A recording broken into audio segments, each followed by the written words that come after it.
क्या बॉल्डनेस का एक बड़ा रीजन मेडिसिन भी हो सकती हैं? क्या आपने भी कभी फील किया है कि बालों का चला जाना अपनी आइडेंटिटी का एक हिस्सा खोना जैसा लगता है? अगर हाँ, तो आज की जर्नी आपके लिए एक नई होप और इंस्पिरेशन बन सकती है।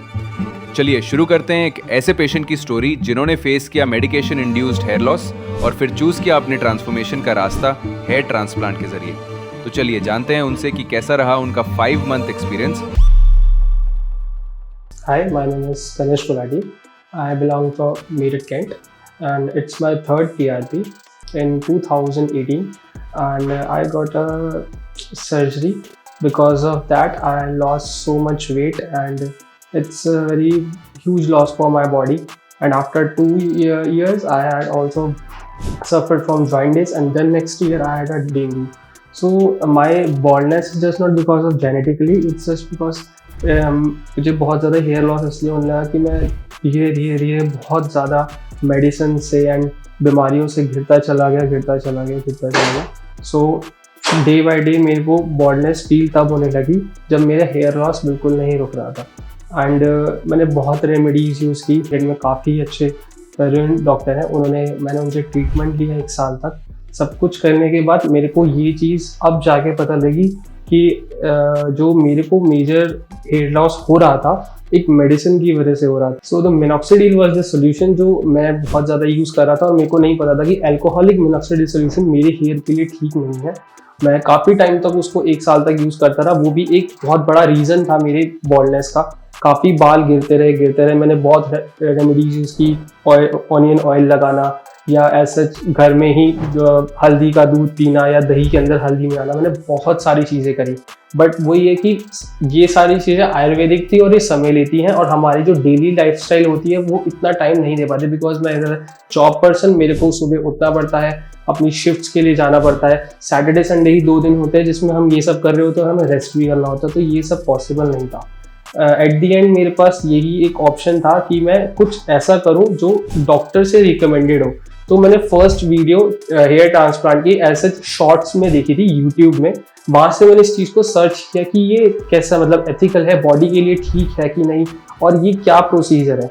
तो ये सब देखने के बाद मैंने सबसे ज़्यादा व्यूज़ QHT के देखे, और मैंने 2 वीडियो सबसे ज़्यादा हाईलाइट्स देखी, जिसमें आपने बहुत बड़े CID इंस्पेक्टर को आप जानते हैं, दया, या फिर राजपाल यादव, बहुत अच्छे एक्टर्स हैं। इन दोनों की वीडियोस को देखने के बाद मैंने धीरे धीरे स्क्रॉल डाउन करता हुआ इनके पेज पे आया। मैंने सारी वीडियोस एक एक करके फॉलो करी कि कैसे इनका प्रोसीजर स्टार्ट होता है, कैसे ख़त्म होता है। फिर एट दी एंड मैंने अक्टूबर 2 और 3 के आई गेस मैंने इनको कांटेक्ट किया। मैंने पूरा प्रोसीजर जाना कि कैसे ये स्टार्ट है, क्या इसकी फीस है, कब ये ख़त्म होगा, इनका कितना इसमें पार्ट होता है, कितनी ये गारंटी लेते हैं। मैंने सब कुछ जाना। एज अ मिडिल क्लास हर एक इंसान का जानने का ये पूरा होता है, हक होता है। तो मैंने एक स्टार्टिंग से लेके एंड तक पूरे प्रोसीजर को समझा 1 महीना। और ऐसा ही नहीं, मैंने अपनी दिल की तसल्ली के लिए मैंने अपने आसपास के एरिया में भी मैंने इस चीज़ को कंपेयर किया कि क्या ये चीज़ें हो रही हैं वो ठीक है कि नहीं।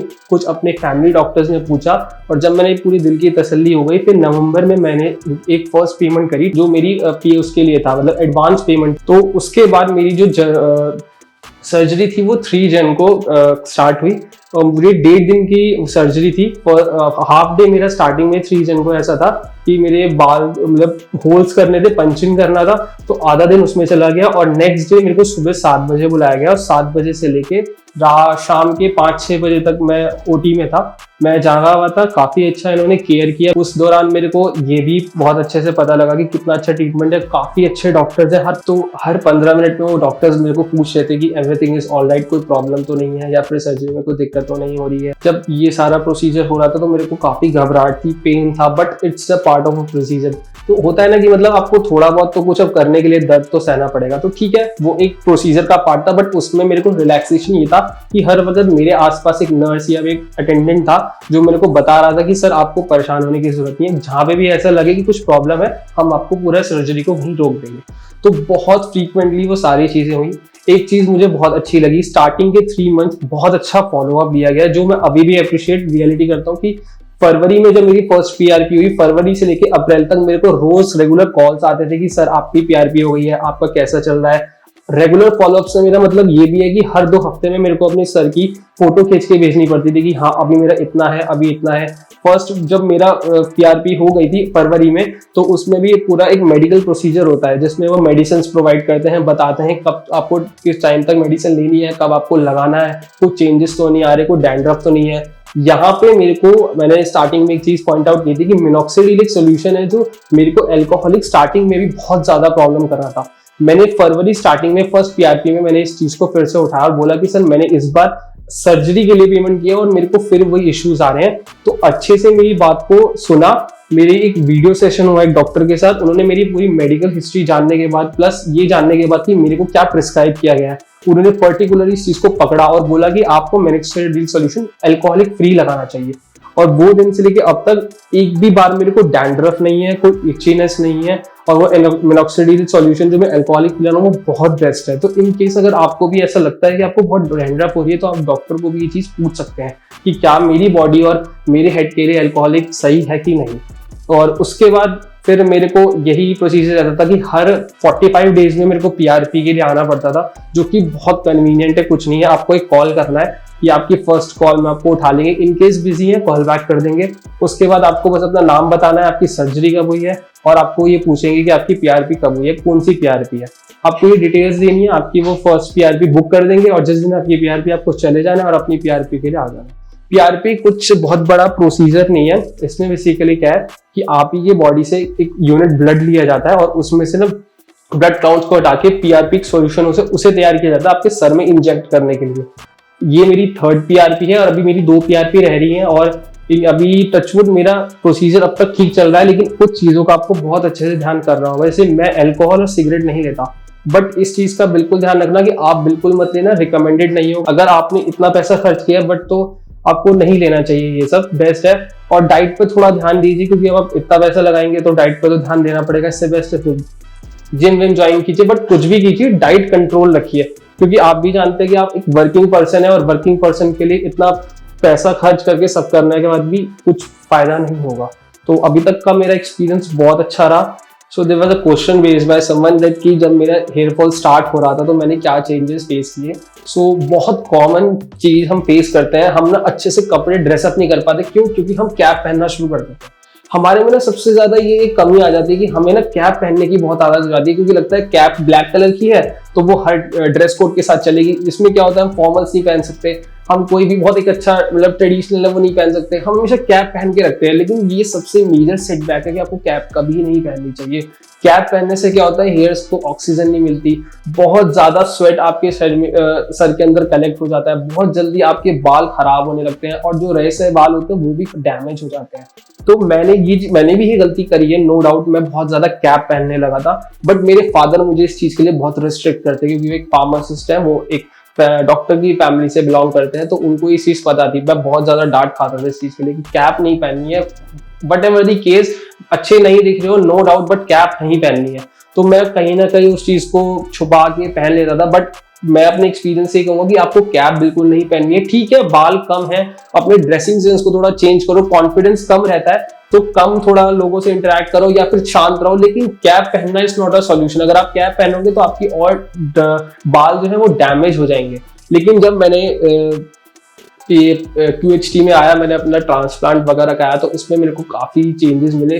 फर्स्ट एक क्वेश्चन और किसी ने पूछा था मेरे से कि कैसे मतलब आपको रीग्रोथ कितनी जल्दी हो जाती है, आपका जो बैक का जो एरिया होता है जहाँ से बालों को प्लग किया जाता है। सो मैं ये नहीं कहूंगा कि 1 महीने में ही जादू हो जाता है, इट टेक्स टाइम, बहुत स्लो प्रोसीजर है। क्योंकि होता क्या है, बहुत सिंपल सा इसका एक आंसर है कि आपके जो बैक में जो सर में जो होल्स होते हैं वो एक होल के अंदर 4 बाल होते हैं। डॉक्टर क्या करता है, उन 4 में से सिर्फ 1 बाल निकाल लेता है। तो जब वो 1 बाल निकालता है तो कभी पता नहीं लगता, क्योंकि जब आपके हेयर ग्रोथ हो जाएंगे, नॉर्मल हेयर आ जाएंगे ना, तो उसमें कभी पता भी नहीं लगेगा कि आपकी पीछे से सर्जरी हुई है और 1 बाल लिया गया है। तो मैं एग्जैक्ट डेट नहीं, टाइम नहीं बोल सकता, बट हाँ 1.5 महीना लगता है आपके बालों से जब जितनी नॉर्मल ग्रोथ हो जाती है, क्योंकि वो आपको अच्छे से बॉल करते हैं पीछे से भी अपने ब्लड निकालने के लिए। तो आपको भी पता होगा जब हम गंजे होते हैं तो 1-1.5 महीना हमारे नॉर्मल बालों को आने के लिए भी लगता है। तो 1.5 महीने के बाद जब आपके बैक के बाल आने लगेंगे तो आपको एक दो चीजें बड़ी फेस करनी पड़ेगी। फर्स्ट, आपकी जो डेड स्किन होगी वो बहुत ज्यादा निकलेगी। आप अगर रब करोगे या हल्का सा भी हाथ लगाओगे तो आपको लगेगा कि यार कुछ हो रहा है। तो वो डेड स्किन है, जो डॉक्टर्स ने वहां से हेयर निकाले हैं, वो बहुत ज्यादा गिरती है। तो जब वो गिरेगी, आपके बाल वापस आ रहे होंगे, तो एक रीग्रोथ हो रहा होगा आपकी हेयर्स का प्लस आपकी स्किन का, नई स्किन का जो वहां पे आती है। तो उसके लिए बिल्कुल भी परेशान होने की जरूरत नहीं। 1.5 महीने का प्रोसीजर है। जब आप अपनी फर्स्ट पीआरपी करा लोगे फरवरी में, मान लीजिए आपने किसी भी, वैसे मैंने जनवरी में कराया था, मेरी फर्स्ट पीआरपी फरवरी में हुई थी, तो फरवरी एंड तक यानी 25 या 28 फेब तक आपको लगेगा कि हाँ मेरे पीछे बाल आ रहे हैं, और आपको पता लगेगा कि हाँ पहले से काफी बाल आ चुके हैं, और एक नॉर्मल सा लगेगा भी नहीं कि आपको कि आपने पीछे से बाल निकाले हैं कुछ है। फ्रंटल की बात नहीं कर रहा हूँ, जहां पे आपने ट्रांसप्लांट करवाया उसमें टाइम लगता है, मेरे को भी लगेगा, अभी भी स्टिल मैं प्रोसीजर में हूँ। लेकिन जो बैक का एरिया होता है जहां से बाल निकाले जाते हैं वो कवर अप हो जाता है। प्लस ट्रांसप्लांट कराने का मेरा मेजर रीजन सिंस यही था कि मैं एक कॉर्पोरेट मजदूर हूँ। सी कॉर्पोरेट में हमें, आपको पता है कि हमारे लिए सबसे मेजर क्या होता है, आप जब किसी क्लाइंट के सामने या किसी भी मैनेजर के सामने जाते हो तो आपका फॉर्मल लुक, आपका ड्रेसिंग सेंस, वो सबसे पहले चेक किया जाता है कि कैसा पर्सन दिखता है। आप चाहे कितना ही अच्छा काम क्यों ना करते हो, क्योंकि सरकारी नौकरी नहीं है कि आपको कुछ भी पहन लिया और आप बैठ के चले गए। तो आपको जाना पड़ता है ऑफिस में और अच्छा सा ड्रेसअप होकर जाना पड़ता है। तो मेरे लिए थोड़ा सा मेजर फॉल बैक था कि मैं कभी भी तो ऑफिस में कैप नहीं पहन सकता था, और मेरे कहीं ना कहीं लैक ऑफ कॉन्फिडेंस रहता था जब मैं अपनी क्लाइंट के साथ मीटिंग करता था या मेरी कुछ प्रेजेंटेशंस वगैरह होती थी। तो मेरे को थोड़ा बहुत रहता था माइंड में कि मेरे को मतलब ठीक लग रहा हूं ना, कोई प्रॉब्लम तो नहीं है, बार बार मैं अपना मिरर में देख रहा हूँ। ये एक ह्यूमन नेचर है, ये सबके साथ होता है। मतलब कहीं ना कहीं हमारे दिमाग में लगता है कि हम अच्छे दिख रहे हैं, हम कितने ही बहुत अच्छे क्यों ना हो किसी भी पढ़ाई में या फिर किसी भी प्रोफेशन में, लेकिन हमें लुक वाइज हमेशा जज किया जाता है। तो ये चीज हमेशा हमारे माइंड में रहती है कि यार ठीक लग रहा हूं ना। तो इस वजह से मैंने ये चीज चूज करी, क्योंकि मेरा भी यही प्रॉब्लम था कि मेरे को कहीं ना फेस करने में प्रॉब्लम हो रही थी। और यार 25 साल हो गए थे, आगे शादी भी करनी है, तो ये चीज भी थी। अब वो ना बहुत लोगों के पास पैसा होता है, वो कर लेते हैं शादी, कौन कौन कि अपने लुक वाइज। मेरे पास इतना नहीं था, तो मेरे को थोड़ा अपना लुक को भी मेंटेन करना था। तो ये भी मेरा एक मेजर रीजन था कि मेरे को ट्रांसप्लांट करवाना था, और मेरे लिए बहुत अच्छा, मेरा अब तक का बेस्ट डिसीजन था कि मैंने करवाया।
बहुत मेजर चीज बताना चाहूंगा, आप QHT यूज करें या whatever clinic you use, after surgery there is a bandage जो आपके फोरहेड पे लगाई जाती है। ऑलवेज रिमेंबर कि उस बैंडेज को नहीं हटाना चाहिए until and unless you get a call from a doctor और फ्रॉम अ सपोर्ट।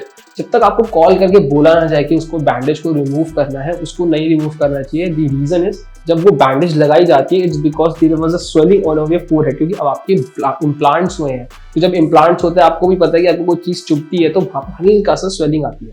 और आपको बहुत सारे, वो डिपेंड करता है कि आपको 3000 ग्राफ्ट्स लगे हैं या 3500 ग्राफ्ट्स लगे, तो उसमें एक स्वेलिंग आती है सर में हल्का सा, वो नॉर्मल चीज है, it's not a big reason, मतलब बहुत बड़ी चीज नहीं है वो। तो उसके लिए आपको एक फोरहेड पे हमेशा एक बैंडेज लगाई जाती है, वो आपको कभी रिमूव नहीं चाहिए until and unless आपका डॉक्टर आपको रिकमेंड करे या फिर आपको टाइम के बाद। और उसमें मैंने इस चीज़ में मैं ये चीज़ ऐड करूंगा कि मैंने मतलब वो गलती करी, मैंने वो बैंडेज रिमूव कर दी थी तो हल्की सी स्वेलिंग नीचे आ गई थी, बट फिर मैंने डॉक्टर को कंसर्न करा और जल्द से जल्द उन्होंने मेरे को बोला कि वो बैंडेज लगाओ और ये मेडिसिन हम आपको दे रहे हैं, आपको ये मेडिसिन टाइम टू टाइम खाने ताकि वो स्वेलिंग फैल ना जाए। एज कम्पेयर टू, अब आप ये चीज़ देखें कि आपको कितनी एलर्जी होती है, कुछ ऐसा कुछ नहीं होता, मतलब ये नॉर्मल सी चीज़ है कि कोई मेजर सर्जरी वगैरह कुछ नहीं है, नॉर्मल आपकी जिसे कहते हैं आर्टिफिशियल सर्जरी में आता है। तो इसमें आपको कोई एलर्जीज नहीं हो सकती और उसके लिए भी डॉक्टर आपको सर्जरी से पहले 50 और 10 टेस्ट देते हैं। वो टेस्ट आपको कराने होते हैं जो मैंडेटरी होते हैं। उन दो टेस्ट में आपको पता लगता है कि आपको किसी चीज़ से एलर्जी तो नहीं है, कोई प्रॉब्लम तो नहीं है, आपका शुगर, आपकी बीपी सब कुछ नॉर्मल है ना। ये सर्जरी से पहले आपको करवाया जाता है टेस्ट, और ये डिपेंड करता है कि वो टेस्ट आपको करने हैं या आप डॉक्टर के पास क्लिनिक पे जाके करवाओगे। ये मैं आपको इन जनरल बोल रहा हूँ, ये कंपैरिजन में नहीं कर रहा। अब मैं आपको ये चीज़ बताऊंगा कि मैंने QHT क्यों चुना, क्योंकि यही चीज़ मैंने जब किसी दूसरी क्लिनिक से पूछी थी तो उन्होंने मेरे को ये बोला कि नहीं, आपको हमारे पास आना पड़ेगा, पहले वो टेस्ट कराने पड़ेंगे, फिर हमें पता लगेगा कि आपकी सर्जरी कब होगी, जो मेरे लिए थोड़ा सा हेक्टिक था। अभी QHT ने मुझे ऑप्शन दिया कि नहीं, आप अपना घर पे ही टेस्ट करा लीजिए किसी भी बढ़िया सी लैब से और आप हमें रिपोर्ट सेंड कर दीजिए, उन रिपोर्ट के बिहाफ पे हम आपको बता देंगे कि आप एलिजिबल हो कि नहीं। बट दूसरे क्लिनिक्स मेरे को ये चीज़ नहीं दे रहे थे। एंड रही बात टेक्नोलॉजी की, तो QHT जो बेसिकली जो नाम है, ये एक टेक्नोलॉजी ही है जो QHT यूज करता है, और जो बाकी क्लिनिक्स है वो FLU टेक्निक यूज करते हैं, FUE टेक्निक यूज करते हैं। बहुत कॉमन कंपैरिजन है, आपको कहीं पे भी मिल जाएगा, इतना कुछ बड़ा डिफरेंस नहीं है। तो QHT और बाकी क्लिनिक में टेक्नोलॉजी में क्या डिफरेंस है, मैं बहुत शॉर्ट में आपको इस चीज को बताऊंगा। जब दूसरे क्लिनिक्स क्या करते हैं, FUE टेक्निक यूज करते हैं। वो क्या करते हैं, जब आपके सर के पीछे से ग्राफ्ट्स निकालते हैं तो वो उनको स्टोर करके रखते हैं और उसके बाद वो इम्प्लांट करते हैं अपने सर में। QHT क्या करता है, जब वो आपकी ग्राफ्ट्स पीछे से निकालता है तो हाथों हाथ वो आपके उस इम्प्लांटेड एरिया में जहाँ पे आपको ट्रांसप्लांट कराना है उस ग्राफ्ट को वो लगाता है। So it will be like कि QHT क्लिनिक में 5 to 8 डॉक्टर्स की टीम होती है जो आपके OT में होती है, जिसमें से 2 टीम्स डिवाइडेड होती हैं। 3 जने क्या करते हैं, आपके सर के पीछे से ग्राफ्ट्स निकालेंगे। अब ग्राफ्ट से मेरा मतलब आपके हेयर्स, छोटे छोटे हेयर्स जो आपके पीछे वाली साइड होंगे, और हाथों हाथ उनको निकाल के दूसरे डॉक्टर्स को पास ऑन करेंगे। और मैं उस वक्त जब मेरा ये प्रोसीजर हो रहा था तो आई वाज लाइक, मैं देख सकता था मेरे सर वाले एरिया में ही मेरे को एनेस्थीसिया दिया गया था, जिससे मेरे को दर्द नहीं हो रहा था। बट आई कैन फील कि हाँ, वो ग्राफ्ट पीछे से निकाल रहे हैं और हाथों हाथ दूसरी टीम की जो डॉक्टर्स है वो QHT टेक्निक यूज कर रही है, जो हाथों हाथ ही मेरे सर में वो इम्प्लांट कर रही थी। बट बाकी क्लिनिक्स जो है, ऐसा नहीं है कि वो खराब है, बट वो FUE में यूज करते। इसमें डिफरेंस क्या आ जाता है कि जब आपके सर में से कोई ऑर्गन या कुछ चीज निकाला जाता है ना, तो उसकी लाइफ एक्सपेक्टेंसी होती है वो बहुत शॉर्ट होती चली जाती है। अब आप कुछ भी एग्जांपल ले सकते हैं, किडनी, हार्ट, कुछ भी हो, जब आपकी बॉडी में से निकाला जाता है उसका एक टाइम पीरियड होता है, एक टेम्परेचर होता है। और हेयर एक बहुत ज्यादा माइन्यूट चीज है जो आपके सर में से निकाली जाती है, तो उसको हाथों हाथ लगाना चाहिए, क्योंकि जितना वो बाहर बॉडी के रहेगा उसकी लाइफ और उसका जो मतलब एक वो जिसे मैं ये कह सकता हूँ कि उसकी जो लाइफ लॉन्ग है, जो आपके सर में लगने की वो चीज है, मतलब जिस चीज के लिए आप करा रहे हो, फायदा नहीं देगा। मतलब आप बाल एक बार पीछे आपने ग्राफ निकाल लिया, आपने उसको स्टोर करके रख दिया कि हम उसको बाद में लगाएंगे, और बाद में वो डैमेज हो गया या फिर वो अपनी फुल एक्सपेक्टेंसी पे नहीं पहुंच पाया और फिर भी वो इम्प्लांट हुआ, तो वही चीज है ना, आपने बहुत ज्यादा पे भी किया और फिर भी आपको फुल रिजल्ट नहीं मिला। तो ये बहुत बड़ी चीज है कि आपको ना इस चीज में देखना चाहिए। हम मोबाइल्स में भी बहुत यूज करते हैं, हम बहुत बड़ा पे करते हैं किसी मोबाइल के लिए, तो हम टेक्नोलॉजी देखते हैं ना कि इसमें फिंगरप्रिंट सेंसर है कि नहीं, इसका प्रोसेसर कैसा है, तो ये बिल्कुल सिमिलर है। तो बाकी क्लिनिक्स मुझे प्रोवाइड कर रहे थे, बट मुझे QHT कुछ चीजों में बेटर लगा आज की तारीख में। एक रिक्शे वाले के पास भी ना आईफोन रहता है और ये बहुत कॉमन चीज है। तो आजकल ये तो रहना बोल, हम इस चीज को तो बोल ही नहीं सकते कि ये अफोर्डेबल है या अफोर्डेबल नहीं है। ये डिपेंड करता है कि आपको उसकी चीज की नीड कितनी है। सी, मैंने आपको अपनी नीड शेयर करी कि मैं एक कॉर्पोरेट में काम करता हूँ और मेरे को आई थिंक मीटिंग्स में या फिर मेरे को क्लाइंट से डील करना पड़ता है, तो मेरे को कॉन्फिडेंस चाहिए। या फिर किसी भी ऐसे पर्सन को जिसकी शादी होने वाली है उसको चाहिए कि हाँ भाई मैं वो चीज फेस नहीं कर सकता। तो रही बात अफोर्डेबल की, तो कोई भी चीज आज के टाइम में ऐसा नहीं है कि हम अफोर्ड नहीं कर सकते। डिपेंड करता है कि आपको उसकी कितनी नीड है। अगर आपको नीड ज्यादा है और आपको ऐसा लगता है कि आप उस टाइम पे से अफोर्ड नहीं कर सकते, मैं भी अफोर्ड नहीं कर सकता था, आपको क्या लगता है मैं इस चीज को अफोर्ड कर सकता था? It's an expensive. तो ये डिपेंड करता है कि आपकी उसको कितनी नीड है। सी, आप कहीं किसी सस्ती पे जगह जाओ, मतलब कोई आपको बोलेगा कि हम यही चीज आपको 50,000 में दे रहे हैं, 60, और होता है। आप अभी दिल्ली में जाओगे, काफी क्लिनिक्स हैं वो 50,000 और 20,000 में भी आपको यही चीज करके देंगे। तो फर्क तो पड़ जाता है ना कि 60,000 का फोन हो और 20,000 का फोन है, चाहे सेम कंपनी हो, आप खुद भी फर्क करते हो। मतलब लोग बाग इतने से कहते हैं कि 50,000 का आईफोन 13 है और फिर भी उनको कोई यूज नहीं है आईफोन 15 का, बस एक डायनेमिक की वजह से कि हाँ उसका एआई चिप बहुत अच्छा होगा, फिर भी पैसे खर्च करते हैं। तो जब आप एक फोन जैसी चीज पे या किसी भी ऐसी चीज पे जो आगे आपकी यूज नहीं आने वाली, उस पर इतना मेजर खर्च कर सकते हो, तो क्यों नहीं अपने बालों पे, जो कि आपको लाइफ लॉन्ग आपका साथ देने वाले हैं और आपको अच्छा दिखाने वाले हैं। ऐसा तो है नहीं कि वो आगे जाके टूट जाएंगे, क्योंकि ये आपके नॉर्मल और नेचुरल हेयर है। मतलब एक बार आपकी रीग्रोथ हो गई, अच्छे से नॉर्मल हो गया प्रोसीजर, 1 साल बीत गया, तो आप कभी भी फिर से गंजे हो सकते हो। जो भी आपको लुक क्रिएट करना है वो आप कर सकते हो। तो अफोर्डेबल में मैं फिर से ये बोलूंगा, ये डिपेंड करता है आपकी नीड पे। QHT आपको अफोर्डेबल इसलिए क्योंकि वो आपको प्रॉमिस करता है कि जो वो रिजल्ट दे रहा है ना वो आपको दिखेगा। आप खुद देख सकते हैं अभी मेरे बाल, मैं आपको पुरानी, इस वीडियो के दौरान आपको पुरानी फोटोज में दिखाई जाएंगी जिसमें मेरे बाल वहां पे बहुत ज्यादा कम थे, प्लस मेरे बैक में बहुत ज्यादा कम थे, सिर्फ इस वजह से क्योंकि मैं बहुत ज्यादा बीमार हो चुका था एक टाइम पे और मेरे को इतनी मेडिसिन लेनी पड़ती थी कि मेरे साइड इफेक्ट्स मेरे बालों पे पड़ा। लेकिन अभी आप देख सकते हैं मेरी डेंसिटी कम है, क्योंकि स्टिल मैं अभी प्रोसीजर में हूँ।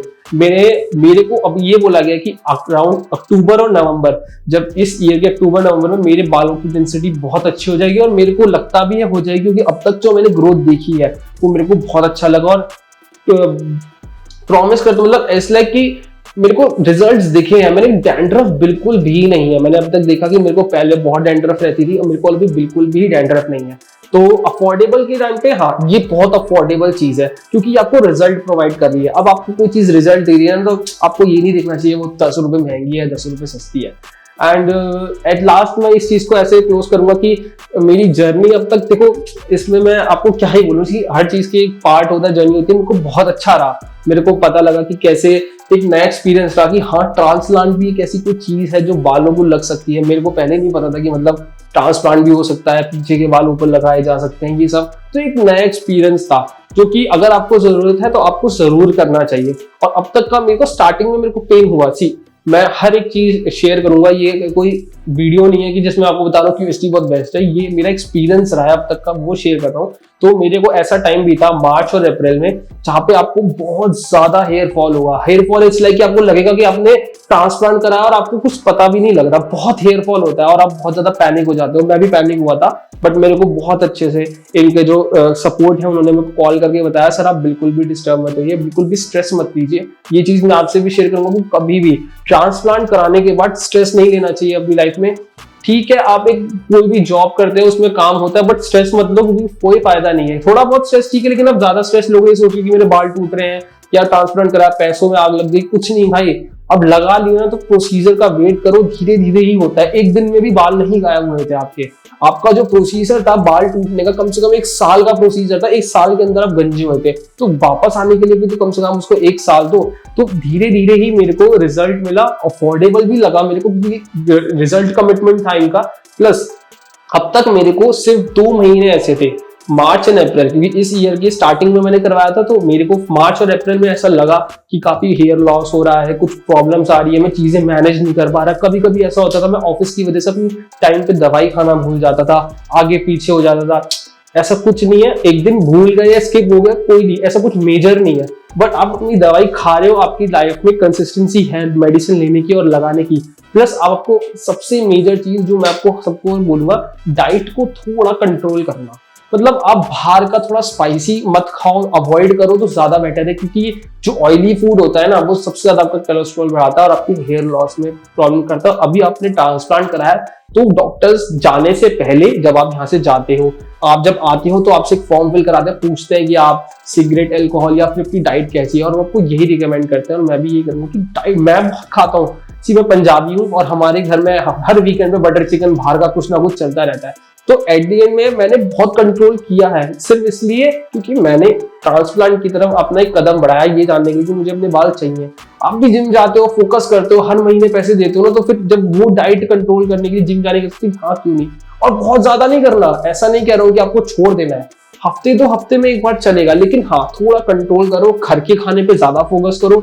ऐसा कुछ हेल्दी नहीं खाना, बस नॉर्मल रखनी है डाइट को कि आपके बालों पे उस चीज का कोई इफेक्ट ना पड़े। अब तक मेरा तो यही रहा कि मैंने काफी बाहर का कम खाना शुरू कर दिया, जबकि मैं बाहर रहता हूँ। मैंने बहुत कम खाना शुरू कर दिया, घर में ही मैंने मेड लगा रखी है मैंने फ्लैट पे, और वो ही मेरे को घर का खाना बना के दे दिया। नहीं तो मेरा आए दिन ब्लिंकिट, ज़ोमैटो यही चलता था, बट मैंने उस चीज को काफी रोका और मेरे को उससे काफी प्रॉमिसिंग रिजल्ट्स मिले हैं।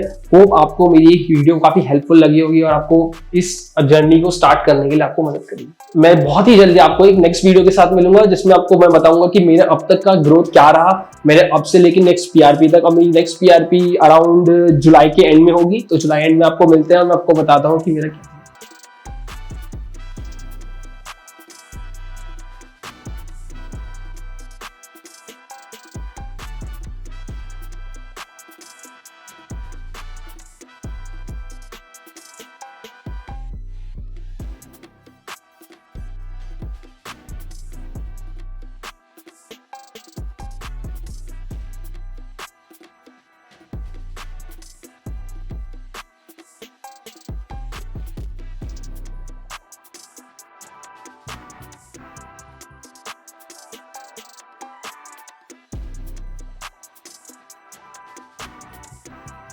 हेलो फ्रेंड्स, अगर आपने अभी तक हमारे चैनल को सब्सक्राइब नहीं किया है तो प्लीज इस वीडियो को लाइक कीजिए, शेयर कीजिए और हमारे चैनल को सब्सक्राइब कीजिए। और ध्यान रहे बेल आइकन दबाना ना भूलें, जिससे हमारे हर वीडियो का अपडेट आपको समय समय पर मिलता रहेगा।